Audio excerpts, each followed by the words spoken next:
दोस्तों, शव साधना यानी शव के माध्यम से शिव को साधना सुनने में जितनी सरल लगती है, इसकी परिभाषा जानने, समझने, देखने में उतनी ही कठिन, भयावह लेकिन फिर भी रोचक है। यह शव साधना काली अंधेरी आधी रात का वह समय जब गहरी नींद में होते हैं और जीव जंतुओं की रहस्यमयी आवाज़ें मन में डर पैदा करती हैं, उस समय अघोरी तांत्रिकों द्वारा की जाती है शव को साधने की यह प्रक्रिया। दोस्तों, जब हम सोते हैं तब जागता है पूरा शमशान, वह शमशान जहां दिन के उजाले में जाने से भी रूह कांपती है। वहीं लगता है अघोरी तांत्रिकों, आत्माओं और शवों का मेला। और होती है शव की साधना। आखिर क्या है यह शव साधना, कैसे और क्यों की जाती है, क्या होता है इस दौरान, और भी कुछ रहस्यमयी और डरावने सच आप भी जानिए।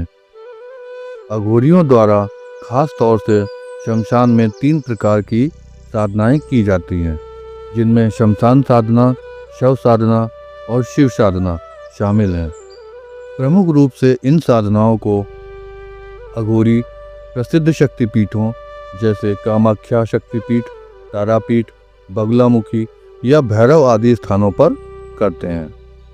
इन साधनाओं को करने के अलावा संसार में इनका कोई और लक्ष्य नहीं होता और साधना के बाद या अन्य समय में ये अघोरी हिमालय के जंगलों में निवास करते हैं।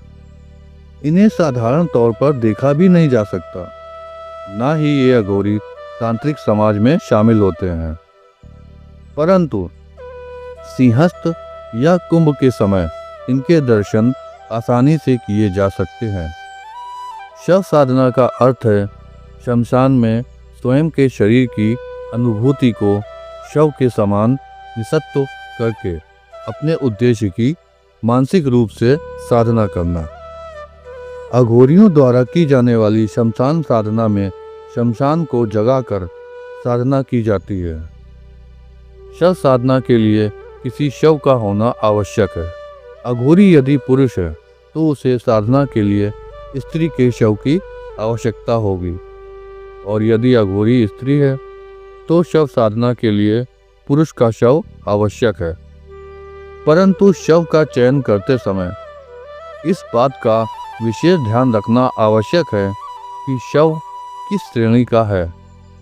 किसी चांडाल दुर्घटना में मरे हुए व्यक्ति या फिर अकारण मरने वाले युवा का शव साधना के लिए अधिक उपयुक्त माना जाता है।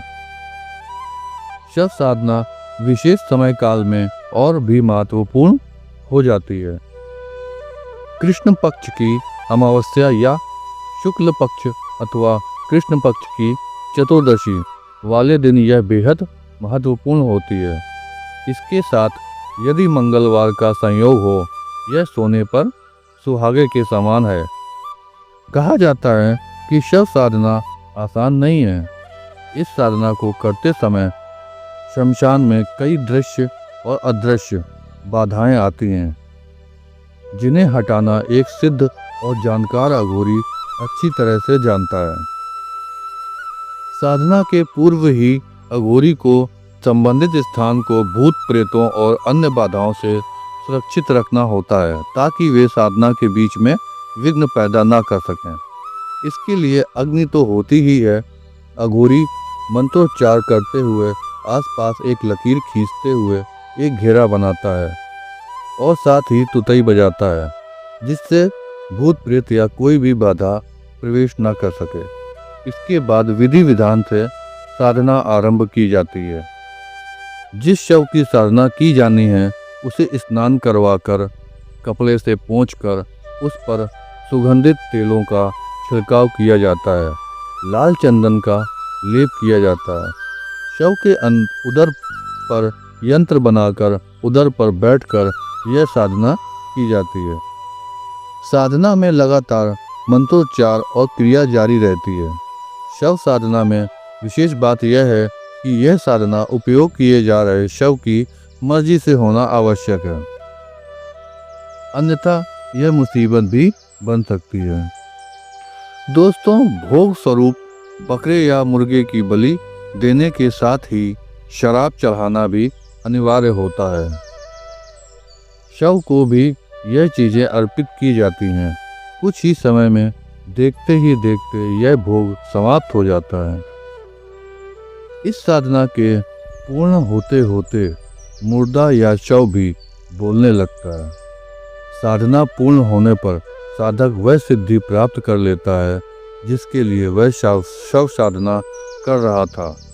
आधी रात बीतते बीतते शव की आंखें भी विचलित होने लगती हैं और उसके शरीर में कई परिवर्तन एक साथ देखे जा सकते हैं।